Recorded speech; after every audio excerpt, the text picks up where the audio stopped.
Turning now to what's happening on Capitol Hill as a tax bill deadline is approaching.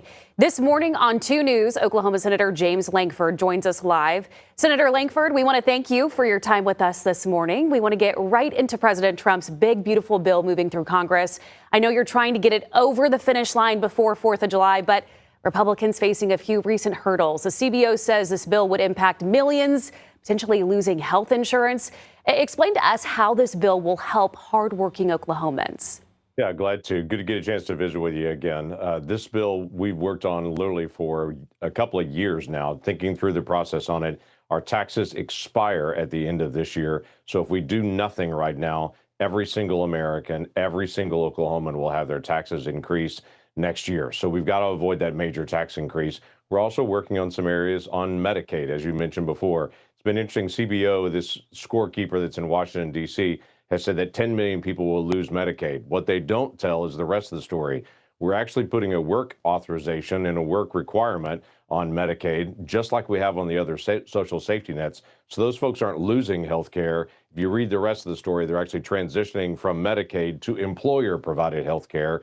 We think that's a better option for people to be able to actually be employed. There's a work requirement that's on SNAP, what some people call food stamps still. There's a work requirement on temporary assistance for needy families. There's just not a work requirement for Medicaid for healthy adults with no children. Now, we're not talking about disabled children and pregnant moms. We're talking about healthy adults with no children. We believe there should be a work requirement that will push them, yes, off of Medicaid, but onto employer-provided health care.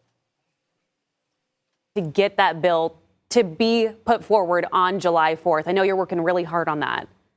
We are actually. There's a lot of meetings that are going on right now. Again, we met with the president for a couple hours yesterday. The House has already passed that. Kevin Hearn sits on the Ways and Means Committee, has been very active on that. The House has passed their bill. It's in the Senate. I sit on the Finance Committee in the Senate that also does tax policy here. So we have the opportunity to be able to work together in Oklahoma to try to get the best possible outcome for our state and for the nation.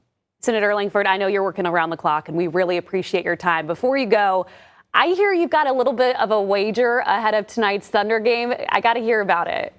I do. Actually, all Oklahoma is focused in on the Thunder and their first game tonight. But yeah, the senior senator from Indiana, he and I have a little wager going on. And when the Thunder win, he's going to have to wear a Thunder jersey here in the halls of Congress.